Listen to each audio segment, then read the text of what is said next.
कक्षा 12 विषय हिंदी।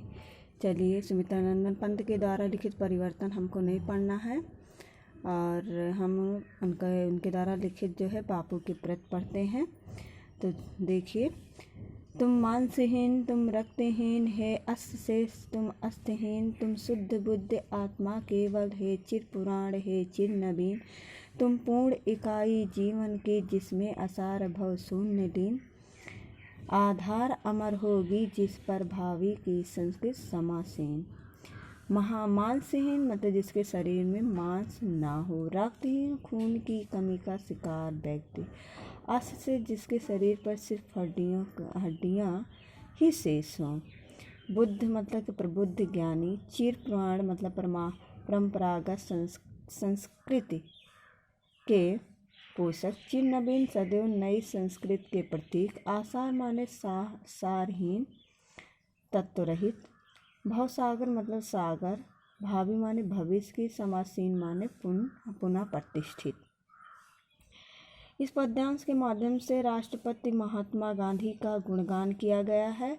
कवि सुमित्रानंदन पंत जी राष्ट्रपिता महात्मा गांधी को नमन करते हुए कहते हैं कि तुम मांसहीन, तुम रक्तहीन, है अस्त शेष तुम अस्थिहीन। हे महात्मा, तुम्हारे शरीर में मांस और रक्त का अभाव है। तुम्हारे शरीर में मांस और रक्त का अभाव है। तुम हड्डियों का ढांचा मात्र हो। तुम हड्डियों का ढांचा मात्र हो और तुम्हें देखकर ऐसा आभास होता है कि तुम्हारा शरीर केवल हड्डियों से रहित है। तुम्हारा शरीर हड्डियों से रहित है।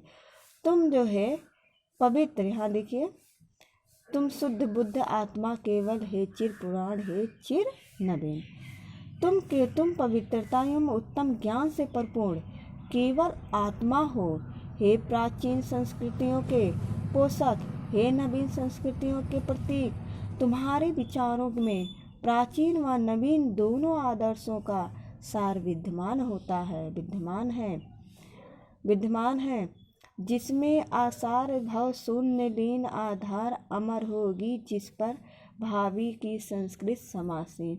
हे आदर्श पुरुष, तुम में जीवन की संपूर्णता झलकती है, जिसमें विश्व की संपूर्ण आसारता को समा लेने की क्षमता है। तुम्हारे ही आदर्शों से देश की संस्कृति का आधार परिरक्षित होगा और भविष्य की संस्कृति को पुनः प्रतिष्ठित करने में भी तुम्हारे ही जीवन के आदर्श महत्वपूर्ण भूमिका निभाएंगे।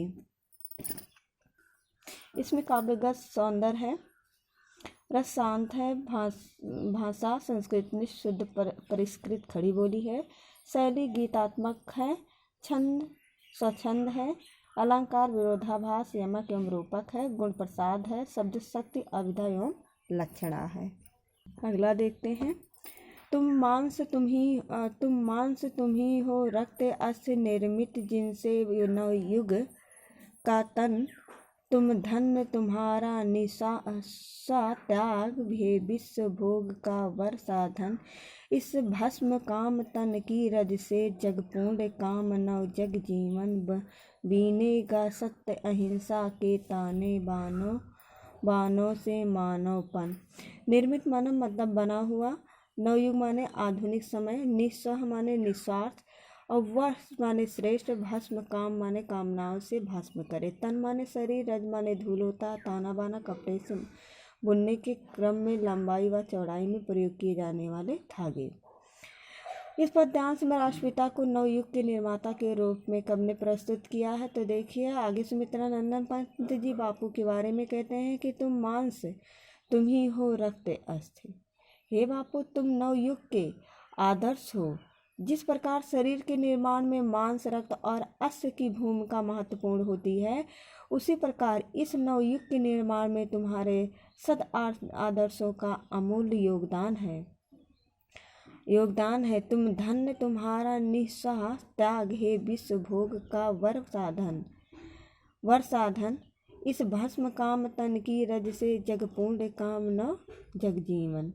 कहते हैं कि जो है तुम जो है तुम धन्य हो, तुम्हारे द्वारा निस्वार्थ भाव से किया गया सर्वस्व त्याग संपूर्ण जगत को कल्याण का मार्ग दिखाएगा।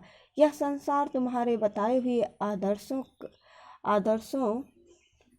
आदर्शों का अनुपालन करते हुए अपनी समस्त कामनाओं को भस्म कर उसकी राख से सत्य और अहिंसा के सिद्धांत को आत्मसात करेगा, अर्थात ग्रहण करेगा। ताने बाने से मानवपन उसी ग्रहण करेगा जिस प्रकार के कहते हैं ताने बाने के मेल से सुंदर वस्त्र बुने जाते हैं, उसी प्रकार तुम्हारे द्वारा दिए गए सत्य और अहिंसा रूपी ताने बाने से मानवता का सृजन होगा, अर्थात संपूर्ण मानव जगत को सुख समृद्धि की प्राप्ति होगी।